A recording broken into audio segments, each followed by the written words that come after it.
Salut la team Colo, j'espère que tout le monde va bien. Aujourd'hui, je vous retrouve pour un tag que j'ai découvert en fait sur le compte de La Cour de Lille, voilà, sur sa chaîne YouTube. Si j'ai bien suivi, c'est un tag créé par Lilis Colo, donc le tag qui s'appelle Le seul et l'unique. Et en fait, le principe est de désigner, de choisir un élément, un livre ou autre, suivant la catégorie, qui serait le seul et l'unique que l'on aurait si on devait choisir, voilà, que l'on garderait ou qu'on aimerait, voilà, qu'on aime beaucoup et qu'on désirerait garder. Alors, la première catégorie, c'est le seul et l'unique, donc dans ce qui est gamme de crayons secs artistes. Donc pour moi là, c'est très compliqué de répondre puisque en temps normal, du tac au tac, j'aurais su. Mais depuis que j'ai découvert les Prismacolor, j'avoue que je les aime énormément. Je les trouve vraiment d'enfer. Alors, je ne sais pas trop si on les classe dans moyenne gamme ou dans gamme artiste, mais voilà. Donc bon, potentiellement, suivant si ça rentre ou pas dans la gamme, il y aurait voilà, mes Prisma donc, qui sont là. Voilà, on voit qu'il y a déjà certaines teintes que j'ai pas mal utilisées, hein. Pourtant, ça fait pas très très longtemps que je les ai, mais vraiment, je les trouve top.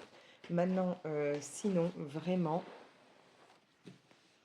si je devais vraiment voilà, choisir, quand même si j'adore les Prisma, la gamme vraiment sûre, ce serait dans cette trousse mes petits chouchous, les Polychromos. Voilà, les polis, vraiment, je les adore. On aime ou on n'aime pas, mais moi je les trouve vraiment d'enfer. Rien à voir avec les Prisma, hein, ils sont pas gras et tout, comme peuvent l'être les Prisma. Mais voilà, j'aime vraiment cette gamme. Donc si vraiment je devais choisir entre ceux-là et les Prisma, je garderai les polis. Non seulement parce qu'on peut beaucoup plus facilement se les procurer, je peux les remplacer, mais en plus parce que je connais beaucoup mieux les couleurs, j'ai l'habitude de faire mes combos. Voilà, c'est vraiment la première gamme artiste que j'ai eue et je les kiffe, mais à fond. Voilà, donc cela, c'est clair que je ne pourrais pas m'en débarrasser. Ensuite, dans moyenne gamme de crayons secs, la gamme que vraiment j'adore, ça va être les Bretfunner. Alors j'ai cette boîte, celle des 180, mais sinon j'ai les deux grosses boîtes qui font en total, je sais plus, c'est 520 crayons, un truc comme ça, enfin un peu plus de 500 crayons. Et bon, maintenant j'utilise beaucoup plus mes deux autres boîtes plutôt que celle-ci, mais je la garde quand même parce que c'est utile, c'est pas tout à fait les mêmes tons, donc voilà. Mais les Bretfunner, vraiment, je les trouve très bien. Ensuite, donc une gamme de feutres. Alors, je suis pas très feutre, vous le savez. J'en utilise que dans les colos mystères. La gamme de feutres, je vais pas aller chercher bien loin vu que j'en ai pas des tas. Ce serait les Dual Brush Pens. Voilà, donc ceux-là,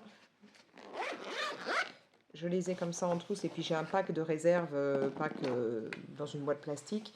Je les avais pris sur AliExpress. On les trouve aussi sur Amazon.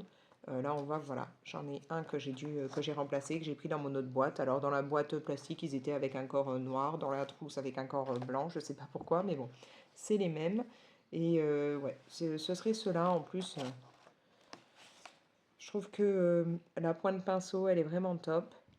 J'utilise pas en fait la pointe basique, hein, la pointe stylo, à tel point que j'arrive même pas à enlever le bouchon puisque je l'ai jamais enlevé. Voilà. Mais ouais, ceux-là, je les aime bien. Pour faire des mystères. Alors moi quand je les fais, hein, c'est vraiment juste pour voir l'illustration, trouver le personnage qui ressort. Et donc ils me vont très bien pour ça. On passe donc à la quatrième catégorie, dans les crayons aquarellables. Alors crayons aquarellables, j'ai deux gammes. J'ai les Inktense et les Aquafaber. Ouais, je crois que c'est comme ça que ça s'appelle. Ceux de chez Faber-Castell. Et là, je partirai du coup sur ceux qui sont dans cette trousse, c'est-à-dire mes Inktense. Ils sont vraiment très très beaux, bien pigmentés et tout. On peut faire de très belles choses avec. Bon, ce qui est dommage, c'est que je trouve que Au niveau de ce qui est rose et mauve, on n'est pas du tout bien servi. Il n'y en a pas assez. Donc ça, c'est un peu dommage. Mais sinon, voilà, cette gamme-là, je l'aime vraiment énormément. Je trouve qu'ils auraient pu mettre beaucoup plus de rose ou de mauve et beaucoup moins là dans les gris et noirs. Parce que franchement, moi je trouve que les différents tons un peu de noir, hein, celui-là ou là, ça fait le même résultat au final. Donc je vois pas l'intérêt d'en avoir mis autant. Mais bon, voilà. Ma trousse avec plein de petits trucs accrochés parce qu'en fait j'ai 2 fois cette trousse là, donc au moins je sais que bah, celle où il y a les petits éléments accrochés, c'est la trousse des crayons aquarellables, enfin des intenses. Après on passe donc à ce qui est matériel aquarellable. Alors est-ce que je ferai plus aquarelle, néocolore, gelato? Les néocolores j'en ai, mais je suis vraiment pas hyper douée avec ça, donc je les utilise que rarement. Je serais plutôt du coup aquarelle et dans ce cas-là, ce serait les aquarelles de cette gamme. Voilà, donc j'en ai d'autres, hein, mais je les ai pas toutes. Il m'en manque peut-être 2-3 palettes. Mais voilà, là, c'est vraiment les 3 palettes que je préfère dedans. Donc, ce sont les aquarelles de chez Prima Marketing et je les trouve géniales. Les tons sont vraiment très très beaux. Voilà. Donc, je resterai vraiment avec le côté aquarelle. Et encore, j'aime bien aussi mon aquarelle Kuretake où il y a des tons de doré vraiment magnifiques. Mais voilà, je pense que si vraiment je devais choisir, ce serait de l'aquarelle de chez Prima Marketing. Voilà, ces tons-là, ils sont sublimes. Donc voilà, je vais les mettre de côté. Hop, je ne vais pas les empiler parce que quand je les empile, j'ai une fâcheuse tendance à risquer de les faire tomber. Après, matériel pour le fond. C'est un peu compliqué. Au niveau du fond, je suis pas... voilà, j'ai toujours du mal un peu avec les fonds. Alors j'hésite entre l'aquarelle ou peut-être des encres. Ouais, je dirais peut-être plus du coup les encres genre Distress Ink, choses comme ça. Là, j'en ai pas sous la main, mais bon, vous connaissez, hein. Donc ouais, je pense que ce serait les encres de chez Distress Ink plutôt pour les fonds. Indispensable colo, alors stylo gel, taille crayon, gomme. Pour moi, mon indispensable, je pense. Hop, ce serait ça.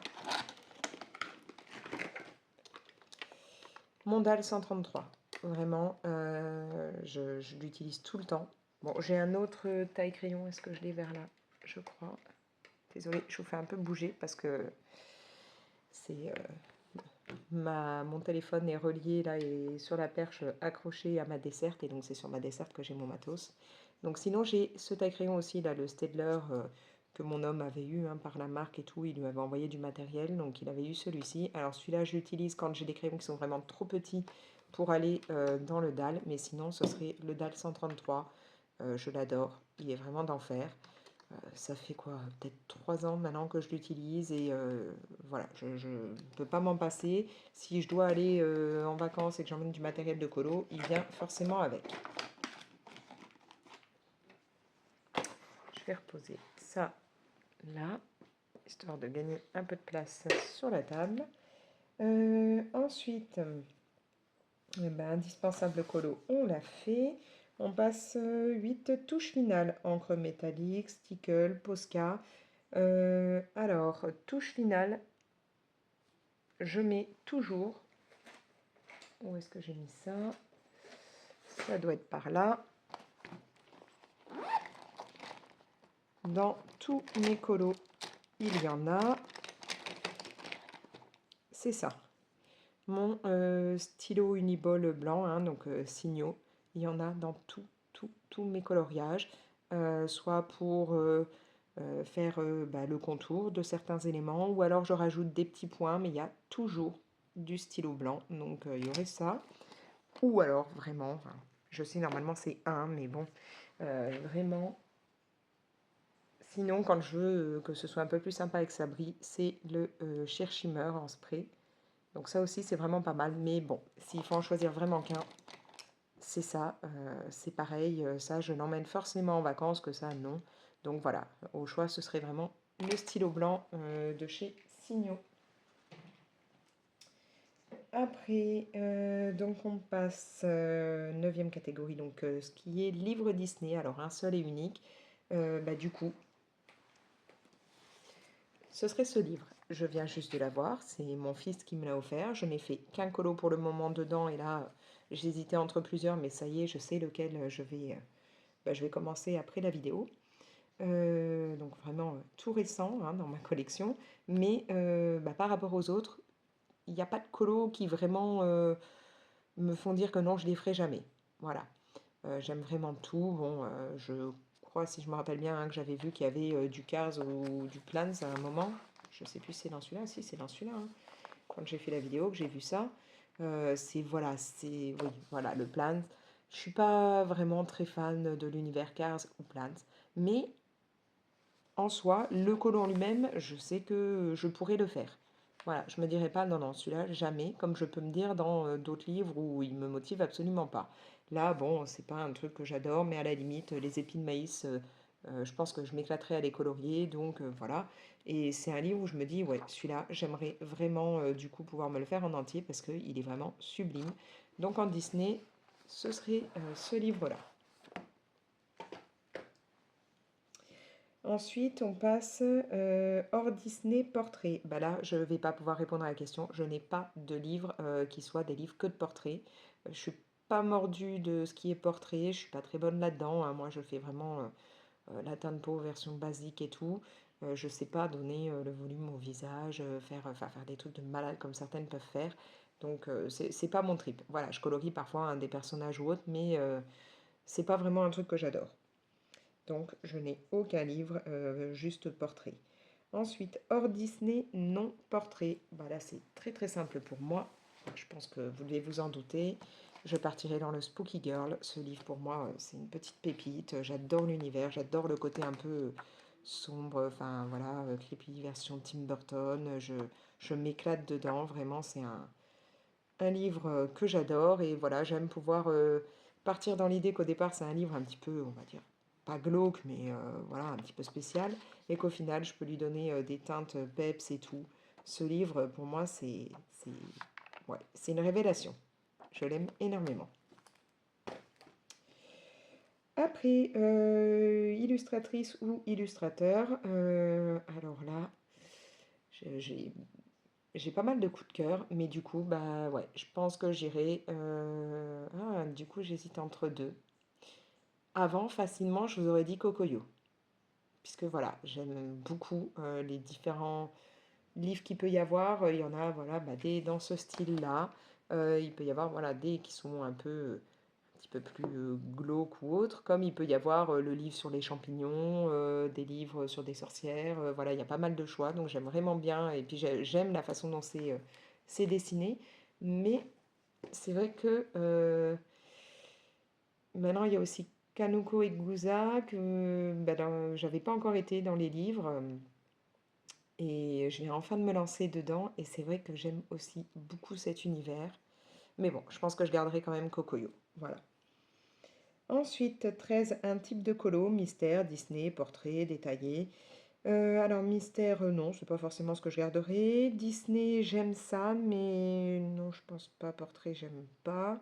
Ouais, c'est pas forcément détaillé. Moi, ce serait plus, ouais, des livres avec des petits univers sympas. J'aime bien. Alors, j'aime énormément tout ce qui va avoir des plantes, des animaux. Donc, ouais, plus dans ce genre-là. J'aime bien quand il y a genre euh, des petits animaux ou des insectes avec un univers, genre les champignons autour, les choses comme ça. Donc, ce serait plus ça, ouais, partir avec un côté un peu plus nature. Mais ouais, j'adore en fait le côté nature mélangé un peu à tout ce qui va être fantastique, voilà, féerique ou autre. Je sais pas si c'est très clair, mais bon, en gros, alors peut-être pas forcément se baser sur du Clara Markova, mais voilà, j'aime vraiment bien le côté Kanuko et Guza. Euh, et puis voilà, des illustrations, on peut avoir, comment c'est? Ah, elle s'appelle comment? Emily Lidolo, je sais jamais plus son nom, c'est compliqué. Euh, Voilà, je vous mets le nom écrit, ce sera plus simple. J'aime beaucoup en fait, pareil, ces illustrations-là, avec un côté à la fois bah, les animaux, beaucoup de plantes et de choses comme ça, mais un côté en même temps un peu magique, enfantin, féerique, tout ça j'adore. Après, ma wishlist, alors livres et matos. En livre, actuellement, vraiment, qui me tenterait, ce serait le livre Grand Carré à table, donc Disney. Celui-là, ouais, il me tente vraiment beaucoup. Je ne l'ai toujours pas pris. Pour le moment, j'ai toujours résisté. Peut-être hein, que ça va venir.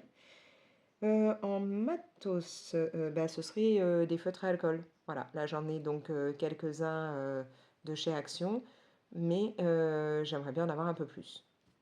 Peut-être même, je me dis, aller voir dans des gammes, hein, qui ne soient pas des gammes Action ni rien, pour m'acheter des feutres à l'unité, un ou deux feutres, pour avoir vraiment les couleurs que je veux, genre du jaune assez clair, enfin voilà, des teintes assez claires, vraiment, parce que j'ai plus de teintes un peu plus peps que claires.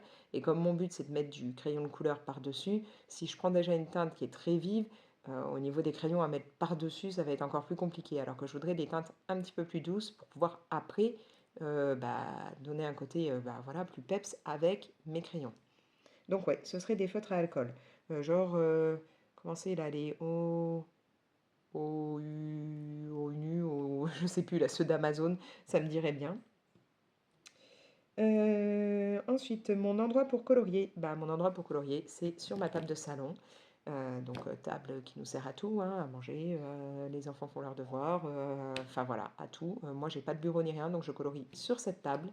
Ce qui n'est pas toujours évident puisque, bah, suivant ce qu'on va faire, il faut que j'enlève tout mon matériel bah, pour laisser la place. Donc je ne peux pas faire comme les personnes qui ont un bureau, dire je laisse mon livre et mon matos se poser quand je vais faire autre chose. Non, il faut tout que j'enlève. Mais bon, voilà, j'ai pas le choix. Moment de la journée où je colorie. Franchement, je n'ai pas de moment de la journée. Je peux aussi bien là prendre mon livre de colo, me poser le matin, une fois que les enfants sont partis à l'école, si j'ai pas plein d'autres trucs à faire, me poser, me lancer dans un colo.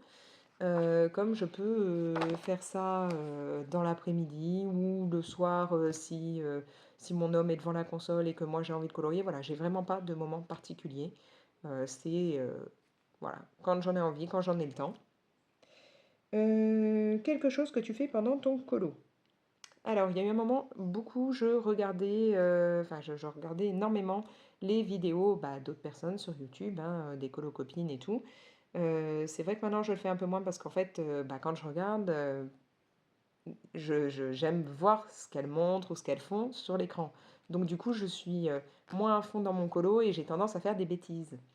Je suis un peu dissipée du coup.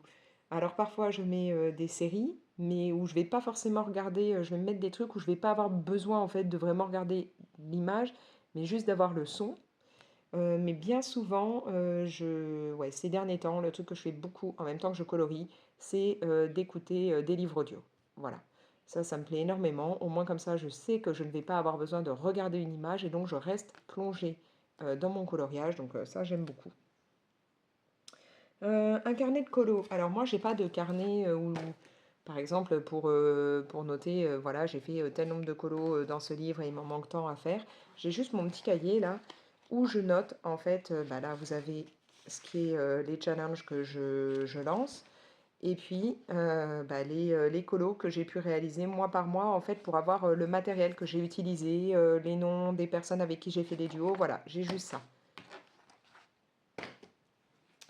Et bah, j'en avais un autre hein, avant, mais il était rempli. Donc celui-là, il commence à janvier 2022. Voilà.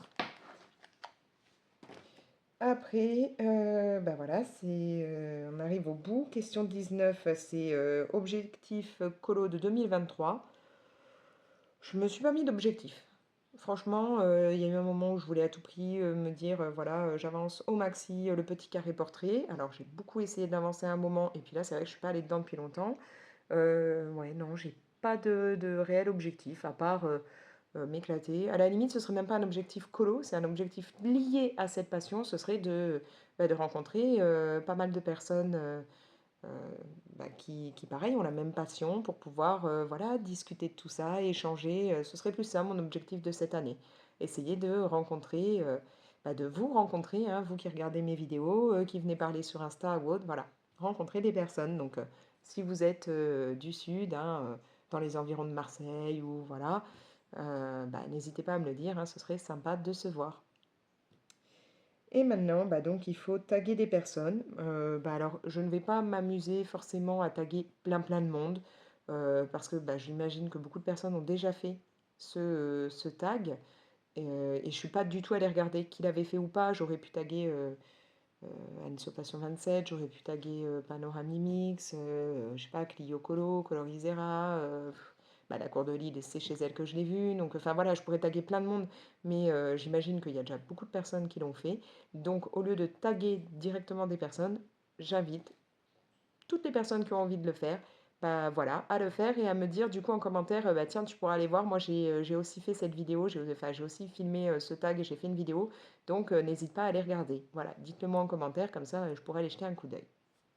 Voilà, du coup ce tag est terminé. Euh, bah, Mettez-moi donc des petits commentaires, j'aime bien. Là j'essaye de répondre en ce moment puisque là c'était un grand week-end, donc j'ai eu un peu plus de temps. Donc là j'essaye de répondre à tous les coms, il m'en reste quelques-uns, mais j'ai commencé aujourd'hui et je pense que je vais terminer là. Vous pouvez bien entendu liker la vidéo et la partager. Et comme toujours, si ce n'est pas encore fait, n'hésitez pas à vous abonner. Vous activez la petite cloche, comme ça vous avez une notification qui vous prévient dès que j'ai mis une nouvelle vidéo. Et moi je vous laisse, je vais directement, je termine du moins de répondre aux commentaires. Et ensuite, je vais dans ce livre pour me plonger dans le nouveau colo que j'ai envie de faire. Allez, ciao!